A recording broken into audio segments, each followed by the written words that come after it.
Hello everyone. नौकरी निर्माण में आपका स्वागत है। हम लोग एंशियंट हिस्ट्री पढ़ रहे हैं यूपी ट्रिपल पेट के लिए। तो एंशियंट हिस्ट्री में आज हमारा टॉपिक है मौर्यन डायनेस्टी। ठीक है, मौर्य समाज के बारे में हम पढ़ेंगे। मौर्य साम्राज्य के बारे में पूरा पूरा डिटेल में पढ़ेंगे, मतलब जो जो पॉइंट्स इंपॉर्टेंट है एग्जाम पॉइंट ऑफ व्यू से वो हम पढ़ेंगे। लेकिन मौर्य डायनेस्टी पढ़ने से पहले हम जो है मौर्यन प्री मौर्यन पीरियड के बारे में पढ़ेंगे कि मौर्य समाज की स्थापना कैसे हुई, उससे पहले कौन कौन सी डायनेस्टीज थी, क्या क्या हुआ था, क्या क्या नहीं हुआ था उस साम्राज्य मौर्य समाज की स्थापना होने से पहले। तो थोड़ा वो चीजें जानना इसलिए इम्पोर्टेंट है क्योंकि उनसे भी रिलेटेड आपसे कुछ क्वेश्चंस पूछ लिए जाते हैं। तो उनको भी हम देखते चलेंगे। ठीक है, चलिए शुरू करते हैं बाकी किसी चीज के। तो पहले हम लोग पढ़ते हैं हर्यक वंश। पहले कौन सा पढ़ते हैं? हर्यक वंश। हर्यक वंश में हम लोग हर्यक वंश आप देखेंगे यहाँ से एक पितृहंता वंश शुरू हो जाता है, जो कि पेट्रिसाइड पेट्रिसाइड मतलब पिता का जो वध करते थे लोग, वो यहाँ से पीरियड वो शुरू हो जाता है। आप देखेंगे यहाँ से कि हर पुत्र जो है अपने पिता का वध करता है, किस लिए? राजगद्दी राजगद्दी के लिए। तो यहाँ से एक वो क्रम शुरू हो जाता है। ठीक है, तो पहला हमारा था हर्यक वंश। हर्यक वंश की स्थापना किसने? संस्थापक जो कौन थे? बिंबिसार। आपने देखा होगा सबसे तो मतलब कुछ क्वेश्चंस ऐसे होते हैं जो संस्थापक से रिलेटेड आ जाते हैं, या आखिरी साम्राज्य का आखिरी राजा कौन था। ठीक है, तो ये क्वेश्चन इसलिए थोड़े इंपॉर्टेंट होते हैं, जैसे पूछा जाता है हर्यक वंश का संस्थापक कौन था। हर्यक वंश का जो संस्थापक है वो है बिंबिसार। ठीक है, ये मगध पर शासन करने वाला पहला वंश था। मगध पर शासन करने वाला पहला वंश था। और आपसे पूछा जाए कि मगध पर शासन करने वाला पहला वंश कौन सा था, तो मगध पर शासन करने वाला पहला वंश था हर्यक वंश। ठीक है, मगध कौन से मगध की बात चल रही है? मैंने आपको बताया था 16 महाजनपद। ठीक है, 16 महाजनपद जो है, 16 महाजनपदों में आपका एक क्वेश्चन था कितने महाजनपद उत्तर प्रदेश में है। तो टोटल जो है 8 महाजनपद जो है उत्तर प्रदेश में है। ठीक है, तो 16 महाजनपद में एक आपको मगध भी था। तो मगध की राजधानी क्या थी? कमेंट करिए। मगध की राजधानी आपको मैंने बताया था राजगृह। ठीक है, मगध की राजधानी क्या थी? राजगृह। ठीक है, तो अब इसमें संस्थापक कौन था? बताया था बिंबिसार। मगध का शासन करने वाले पहले वंश थे ये लोग। ठीक है, इन्होंने राजगृह की स्थापना करी और उसको राजधानी बनाया। राजगृह की स्थापना किसने करी? बिंबिसार ने करी थी और इसको राजधानी बनाया। ठीक है, बिंबिसार के राजवैद्य कौन थे? तो बिंबिसार के राजवैद्य जीवक थे। मैं आपको वो चीजें पढ़ा रहा हूँ, जो वो चीजें रिवाइज करा रहा हूँ क्योंकि रिवीजन क्लासेस है, बहुत डिटेल में क्लासेस नहीं है। ठीक है, तो जो इम्पोर्टेंट है एग्जाम पॉइंट ऑफ व्यू से हम देख रहे हैं उन्हीं चीजों को। ठीक है, तो बिंबिसार के जो है राज्य में जो राजवैद्य थे वो कौन थे? उनका नाम था जीवक, जिनका निकनेम मतलब जिनको क्षणिक नाम से भी जाना जाता था। इन्होंने पढ़ाई कहाँ से करी थी? तक्षशिला से इन्होंने पढ़ाई करी थी। और मोस्ट इम्पोर्टेंट पार्ट ये जो मोस्ट इम्पोर्टेंट पार्ट है, महात्मा बुद्ध की सेवा के लिए बिंबिसार ने राजवैद्य जीवक को भेजा था। महात्मा बुद्ध की सेवा के लिए किस राजा ने अपने राजवैद्य को भेजा था? तो उनका नाम था बिंबिसार।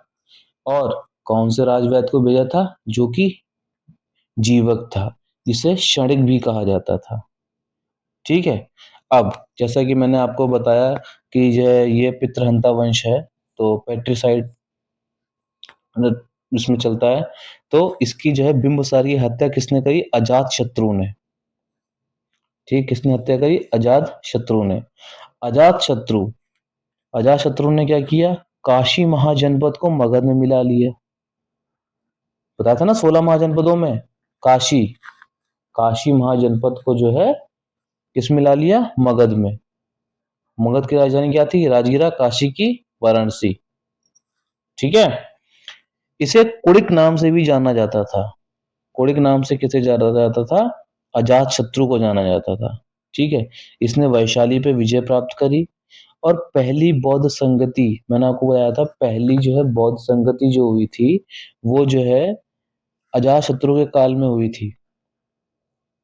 आपको याद होगा KPVR स्कूल बताया था नीचे से ऊपर लेकर के, और एक बताया था KPVR स्कूल में कौन पढ़ता है? काका पढ़ता है।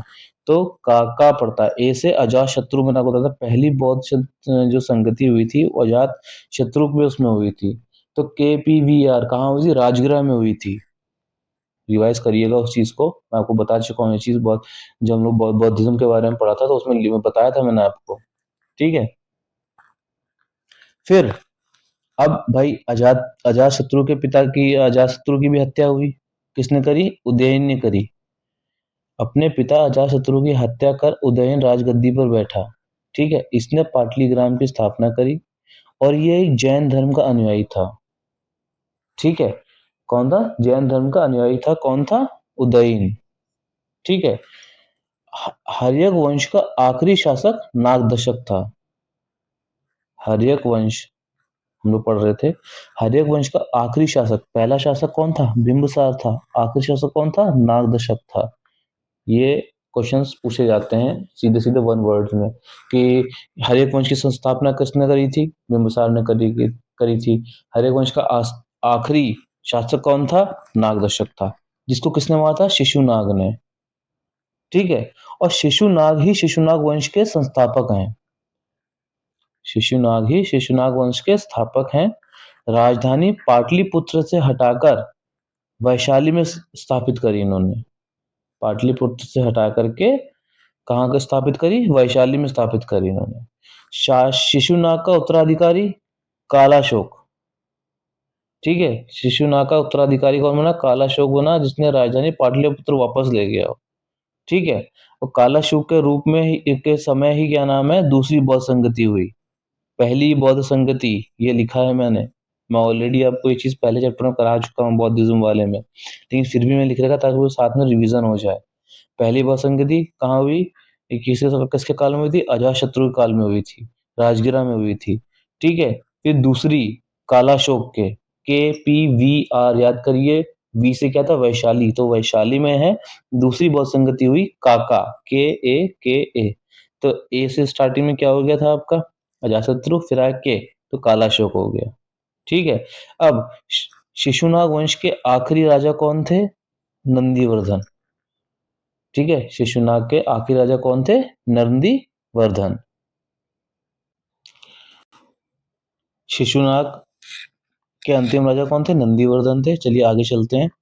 अब बता नंदवंश। ठीक है।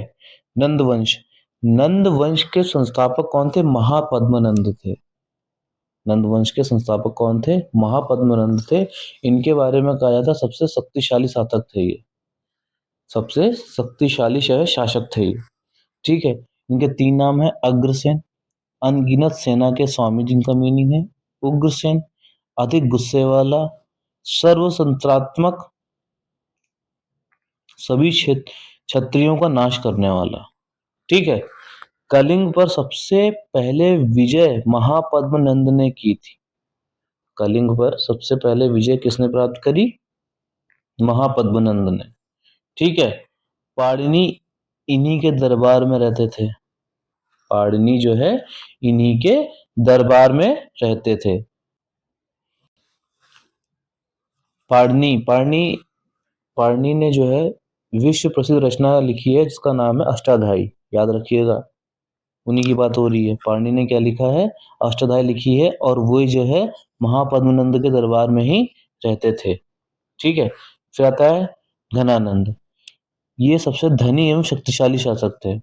ठीक है। और ये सिकंदर के समकालीन में थे। जैसे ये क्वेश्चन पूछा जाए आपसे, निम्नलिखित में सिकंदर के समकालीन में कौन था? तो थे धनानंद। ठीक है। इसे चंद्रगुप्त मौर्य ने युद्ध में पराजित किया और मौर्य वंश की स्थापना हुई। हम क्या अब पढ़ने जा रहे हैं? अब पढ़ने जा रहे हैं मौर्य वंश की स्थापना कैसे हुई। कैसे हुई थी ये लिखा हुआ है यहाँ पे। धनानंद को हराया युद्ध में किसने? चंद्रगुप्त मौर्य ने। ठीक है। पराजित किया और वहीं से जो है मौर्य वंश की स्थापना हुई। चंद्रगुप्त ने किसकी सहायता से धनानंद को हराया था? चाणक्य की सहायता से। और चाणक्य ने क्या लिखा है? अर्थशास्त्र। ये कुछ बेसिक क्वेश्चन है। जैसे चाणक्य ने क्या लिखा? अर्थशास्त्र किसके द्वारा लिखी गई है? वो है चाणक्य के द्वारा जो है अर्थशास्त्र लिखी गई है। ठीक है। पाणिनि के द्वारा क्या लिखी गई है? पाणिनि के द्वारा अष्टाध्यायी लिखी गई है। पाणिनि के द्वारा अष्टाध्यायी लिखी गई है और चाणक्य के द्वारा अर्थशास्त्र लिखी गई है। ठीक। चलिए आगे चलते हैं।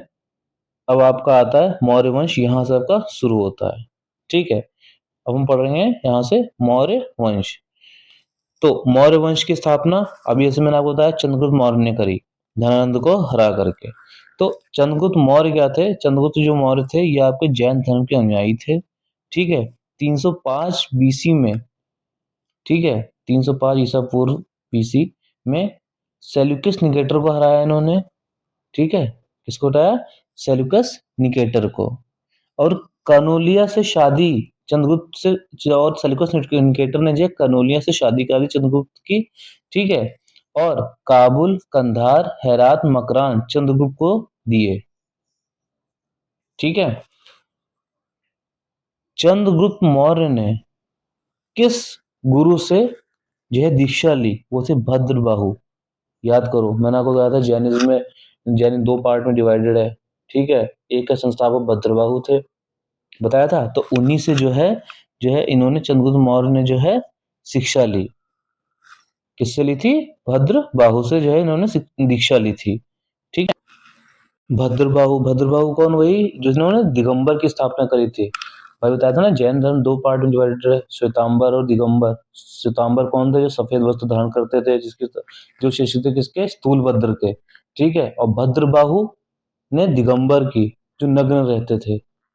ठीक है, तो भद्रबाहु से ही इन्होंने जो है दीक्षा ली थी चंद्रगुप्त मौर्य ने।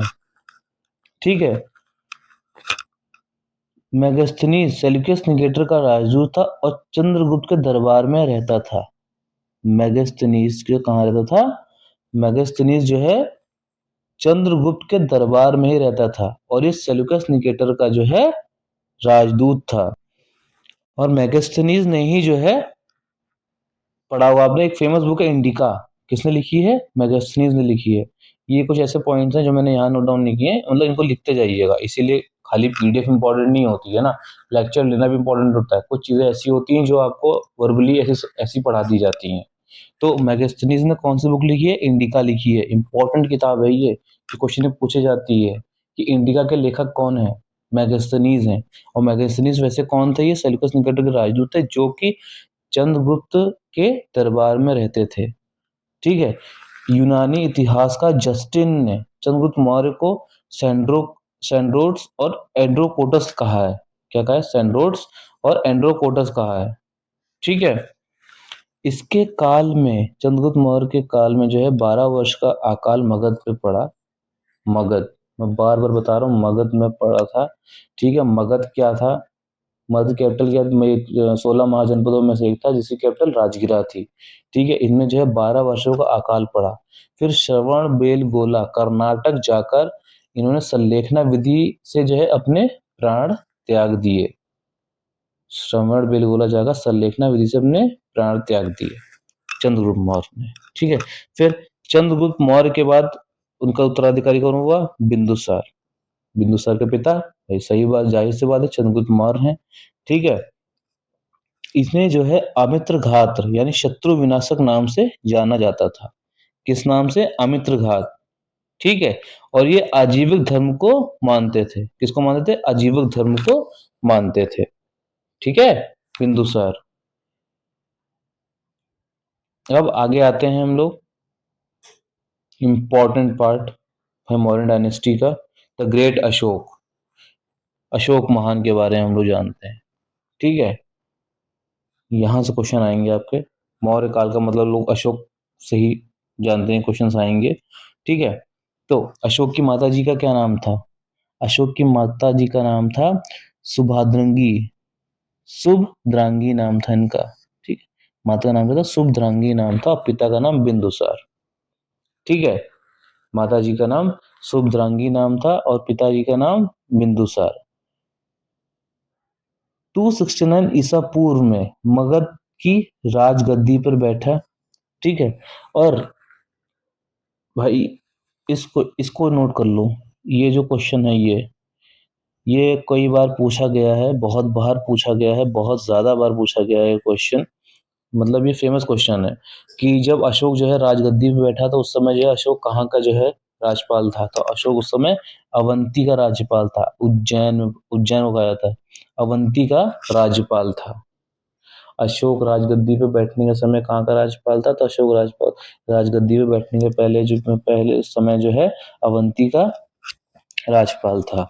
ठीक है। अब पढ़ते हम लोग अशोक के अन्य नाम। अशोक के कुछ अलग नाम थे। एक देवनाम प्रिय, दूसरा चंड अशोक, अशोक वर्धना, उज्जैन करमौली। ठीक है, ये फेमस नाम है। देवनाम प्रिय, चंड अशोक, अशोक वर्धन, उज्जैन करमौली। ठीक है। अशोक ने अपने 99 भाइयों को मारकर सिंहासन पर बैठा था। बहुत क्रूर थे पहले। अशोक ने अपने 99 भाइयों को मारकर यहाँ सिंहासन पर बैठे। ठीक है। बौद्ध धर्म मानने से पहले ये शैव धर्म को मानते थे। अशोक जो है बौद्ध धर्म मानने से पहले जो है शैव धर्म को मानते थे। फिर एक बार रिवीजन करते हैं। अशोक के और नाम क्या थे? देवनाम प्रिय, चंड अशोक, अशोक वर्धन और उज्जैन करमौली। ठीक है। अशोक राजगद्दी पे बैठने से पहले जो है कहाँ के राज्यपाल था? तो अशोक पर राजगद्दी पे बैठने से पहले अवंती के जो है राज्यपाल था। अशोक अपने 99 भाइयों को मारकर चार सिंहासन में बैठे थे। बौद्ध धर्म अपनाने से पहले ये कौन से धर्म को मानते थे? तो ये शैव धर्म को मानते थे। 261 ईसा पूर्व 261 बीसी में अशोक ने कलिंग युद्ध लड़ा। भाई जब उन्होंने कलिंग युद्ध लड़ा ना, तो यहीं से जो है इनका जो है पूरा माइंडसेट चेंज हो गया था। ठीक है। अब एक चीज और पूछी जाती है, तो जो है अशोक के जो प्रमुख कुछ शिलालेख थे, उसमें से जो कलिंग युद्ध का जो वर्णन है वो किस में दे रखा है? तो वो 13वें शिलालेख में दे रखा है। किस में दे रखा है? अशोक का जो है वो जो है क्या नाम है, कलिंग युद्ध का जो वर्णन दे रखा है वो है 13वें शिलालेख में दे रखा है। ठीक है, इसे याद कर लीजिएगा। 13वें शिलालेख में इन्होंने जो है वो दे रखा है, अपने इनका कलिंग युद्ध के बारे में लिखा हुआ। ठीक है। भ्रावु अभिलेख से अशोक ने स्वयं को मगध का राजा बताया है। कौन से अभिलेख से? भाब्रू अभिलेख से अशोक अभिलेख में अशोक ने स्वयं को मगध का राजा बताया। ठीक है। अब इन्होंने अशोक ने जो है किस बौद्ध भिक्षु से जो है बौद्ध धर्म की दीक्षा ली? उपगुप्त से। किससे ली? उपगुप्त बौद्ध भिक्षु से बौद्ध धर्म की दीक्षा ली अशोक ने। ठीक है। आजीविकों को रहने के लिए बराबर की पहाड़ियों में गुफा का निर्माण करवाया। ठीक है। जिनका नाम था कर्द, चौपार, सुदामा, विश्व झोपड़ी। ठीक है। आजीवक को रहने के लिए बराबर की पहाड़ियों में अशोक ने गुफाओं का निर्माण कराया था, जिसका नाम था कर्द, चौपार, सुदामा, विश्व झोपड़ी। ठीक है। और ये बराबर की पहाड़ियां कहाँ पड़ती हैं? ये आपके बिहार में पड़ती हैं। ठीक है। अब शिलालेखों की जो लिपि थी वो थी ब्राह्मी, खरोष्टी, ग्रीक व अरमाइक। क्वेश्चन आता है निम्नलिखित में से कौन सी लिपि में जो है अशोक ने अपने शिलालेख लिखवाए हैं? ब्राह्मी, खरोष्टी, ग्रीक, अरमाइक, ये सभी हैं चारों। ठीक, इन चारों लिपि में जो है अशोक ने जो है अपने जो है शिलालेख लिखवाए हैं। ठीक। अब अशोक का नाम मास्की, गुर्जरा, नेतुर एवं गोलम के लेखों से इनका नाम अशोक मिलता है। मास्की, गुर्जरा, नेतुर और उडेगोलम के लेखों ने अशोक का नाम अशोक मिलता है। ठीक है। पुराणों में इन्हें अशोक वर्धन भी कहा गया है। ठीक है। बौद्ध धर्म के प्रचार के लिए अपने पुत्र महेंद्र एवं पुत्री संघमित्रा को श्रीलंका भेजा। बौद्ध धर्म के प्रचार के लिए अशोक ने अपने पुत्र और पुत्री को कहाँ भेजा था? श्रीलंका भेजा था। बौद्ध धर्म की दीक्षा इन्होंने किससे ली थी? बौद्ध धर्म की दीक्षा इन्होंने उपगुप्त से ली थी। ठीक है। और बौद्ध धर्म मानने से पहले अशोक कौन से धर्म को मानता था? तो अशोक जो है शैव धर्म को मानता था। आई होप ये आपको वीडियो पसंद आया होगा मॉडर्न डायनेस्टी का, और इसको जो है बार बार रिवाइज करिए और प्रीवियस ईयर पेपर लगाइए, और कोई भी आपके डाउट्स हैं उनको कमेंट बॉक्स में लिखिए। इसकी पीडीएफ चाहिए तो आपको जो है लिंक दे रखा है डिस्क्रिप्शन बॉक्स में, टेलीग्राम लिंक पड़ा हुआ है, उसको ज्वाइन कर लीजिए, वहाँ पर उसका पीडीएफ मिल जाएगा। इनको बार बार रिवाइज करिए, साथ में जो है प्रीवियस ईयर पेपर लगाइए, एमसीक्यूज लगाइए। ध्यान दीजिए, इनको जितना रिवाइज करेंगे, revision is the key to qualify this exam. Okay. तो चलिए मिलते हैं नेक्स्ट चैप्टर में। हम लोग अगला चैप्टर हमारा गुप्ता डायनेस्टी होगा। Okay, bye, thank you.